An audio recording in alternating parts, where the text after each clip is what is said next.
Carve, just the one place to start, not with you out in Palm Beach, but Trent Alexander-Arnold, is he there? Yes, he is here. Good news for you, Vicky, is that it is so packed in the media tribune here that I can't actually stand in front of the camera. But I am here in Palm Beach, and Trent Alexander is most definitely here. I've got to tell you, it is a bit strange seeing him in Real Madrid training gear and not wearing Liverpool training gear. But of course, he is a Real Madrid player now. He said in his news conference in Madrid last week, when he spoke fluent Spanish, that it was a dream come true, and Real Madrid were the only club that he would leave Liverpool for. It is even stranger because his contract at Liverpool doesn't run out for another 2 weeks. It was due to run out on the 30th of June, but Real Madrid, of course, think that he is such a special player for them that they were willing to pay Liverpool an extra fee of around £10 million just so he could be here to play with them in the Club World Cup. And of course, this is a competition that Real Madrid are taking very, very seriously, because not only have they won the European Cup a record 15 times, they've also won the Club World Cup in its old format a record 5 times. Bad, is it? Look, plenty of debates have been made about the levels of interest in this tournament. I'm guessing there's plenty of interest, though, in this game in particular.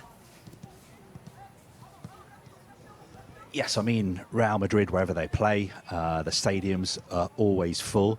And I think it will be a big, big crowd tomorrow night here in Miami at the Hard Rock Stadium when they play Al-Hilal of Saudi Arabia. Of course, Al-Hilal will have their new manager in the dugout, Simone Inzaghi.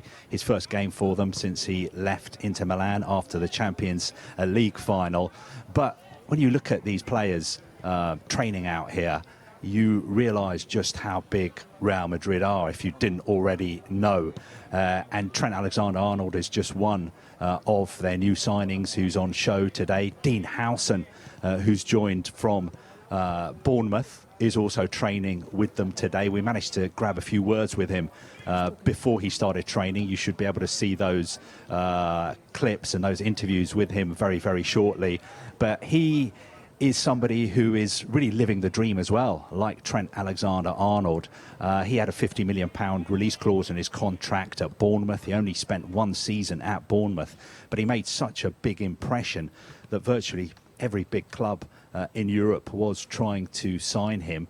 But in the end, when Real Madrid came in for him, there was only going to be one destination. He grew up a Real Madrid fan. He always dreamed about playing for Real Madrid, and he is likely to feature against Al-Hilal tomorrow night as well. OK, what about the man that's been subject to plenty of debate recently? That's Jude Bellingham. Do you think he's got a bit of a point or two to prove?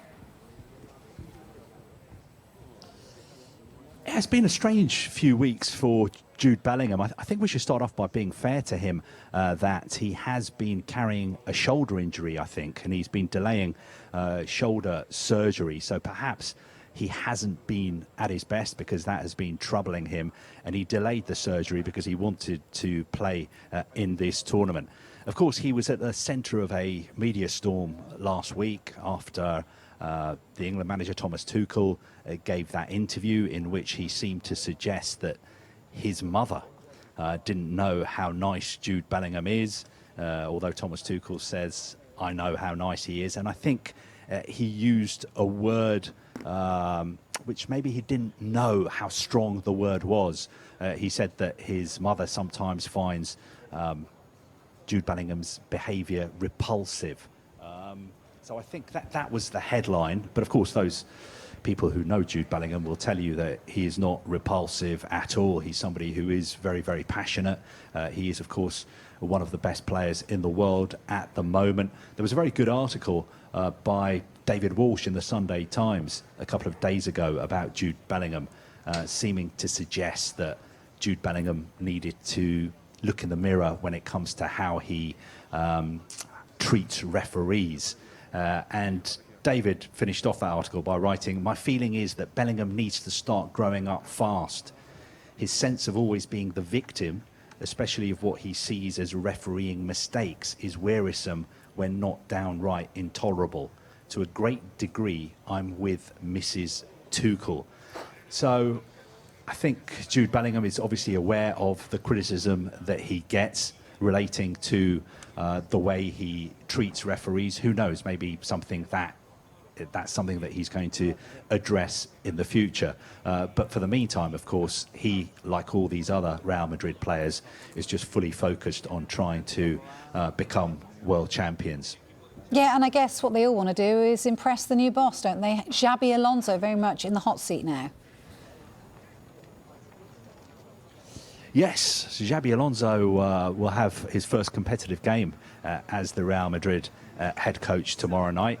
Strange, because last summer we thought that he may become the Liverpool manager, but obviously Real Madrid had a plan for him. He decided to stay an extra season at Bayer Leverkusen, and then once Carlo Ancelotti left Real Madrid a couple of weeks ago, everybody in football knew that Xabi Alonso was going to take over. He signed a 3-year deal. At his unveiling in Madrid, he said that this was the start of a new era, and he said that he wants a team that transmits emotion, energy, ambitious play, and connects with the fans. Don't we all, Xabi? So we're now being told, actually, by Real Madrid that we have to turn our cameras off because we're only allowed to film the first sort of 12 minutes of training. So, Vicky, I'm going to have to say goodbye, I'm afraid.